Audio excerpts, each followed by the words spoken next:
Alors ce que j'attends de Refondation, en un mot, c'est qu'il n'ait pas de solution. C'est qu'il soit le lieu où des solutions puissent germer, comme celle dont on vient de parler, y compris dans les entreprises. Parce que des solutions, il y en a partout. Plein de gens mais qu'il soit le lieu qui les accompagne, qui les rend intelligentes, c'est-à-dire intelligentes les unes aux autres, qui fasse le lien entre tout ça. Mais surtout qu'on échappe à la énième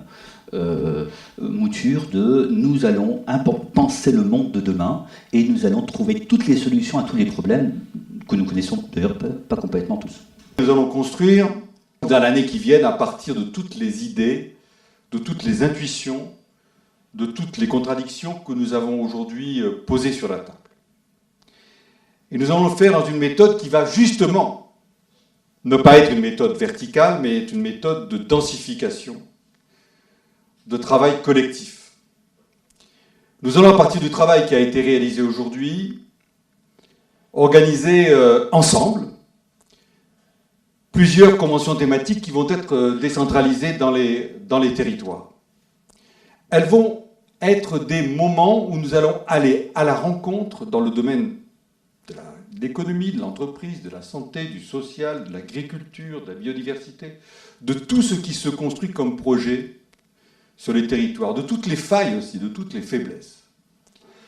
Nous allons vous demander de vous engager dans chaque grande région, si vous le souhaitez, autour de nos délégués régionaux qui sont le relais, pour choisir chez chacun de ces thèmes de convention de devenir, dans le domaine que vous appréciez, ambassadeur thématique, c'est-à-dire d'aller être celui ou celle qui va aller animer sur le territoire un travail de recherche, de contact, de lien, qui ne va pas aller vers une convention, on va donner la vérité révélée sur l'agriculture, mais qui va permettre d'avoir des conventions thématiques qui vont être des points relais. Et de manière permanente, nous allons nourrir ainsi, jusqu'à la fin de l'année 2018,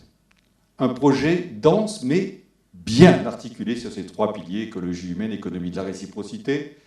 méthode de communauté de projet contre les communautarismes et les fermetures, qui va être notre fonctionnement. Et, je l'espère, avec la construction parallèle en même temps d'une internationale personnaliste qui va nous permettre de poser notre démarche tout de suite dans une réalité partagée avec le monde.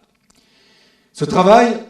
il sera fait en liaison avec des experts, parce que nous ne récusons pas l'expertise, mais nous allons relier en permanence un collège d'experts avec ce travail que vous allez faire sur les territoires, que nous allons faire sur les territoires ensemble,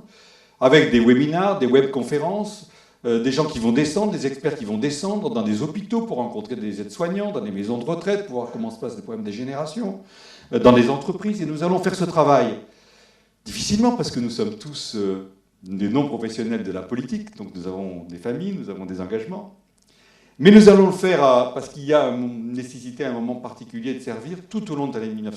2018, en espérant, en voulant, en ayant la volonté vers 2019 d'aller vers un projet global, qu'une dernière convention en janvier 2019 portera sur le thème local, nation, Europe.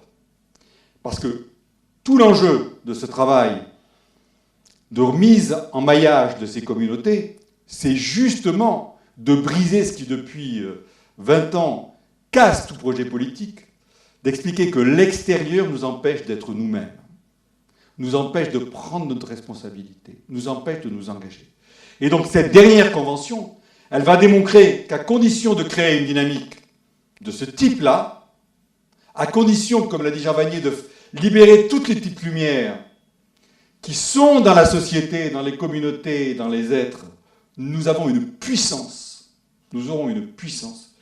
qui sera inarrêtable.